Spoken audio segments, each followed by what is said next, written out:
আর তুমি যে আমার বিরোধী করছো দুনিয়ার স্বার্থে, দুনিয়ার নেতা নেত্রীর স্বার্থে, তোমারটা কি হবে একবার ভেবে দেখেছো?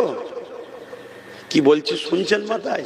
হ্যাঁ, যাক, এটা ভালোবেসে বলছি যাতে পরিবর্তন হয়ে যায়। আমি বলছি না যে তুমি আমার কথা মেনে নাও, বিরোধী থাকতে পারে, কিন্তু বাপমা তুলছো কেন?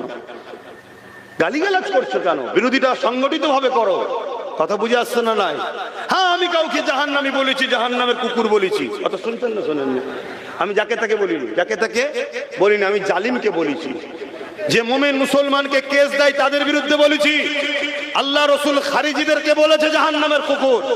যারা মোমেনদের উপরে জুলুম অত্যাচার করতো, মোমেনদের উপর অত্যাচার করেছে, জুলুম করেছে, 25-30 হাজারের উপরে নিরীহ ছেলেদেরকে যারা মুসলমানদের কেস দেয়, ঘর ভেঙে দেয়, পুকুর কেটে দেয়, ইফতারের থালাতে লাথি মারে, রোজার মাসে ঘর থেকে বার করে দেয়, পেটে বাচ্চা আছে লাথি মারে পানি খেতে দেয় না, এই রকম গাদ্দারকে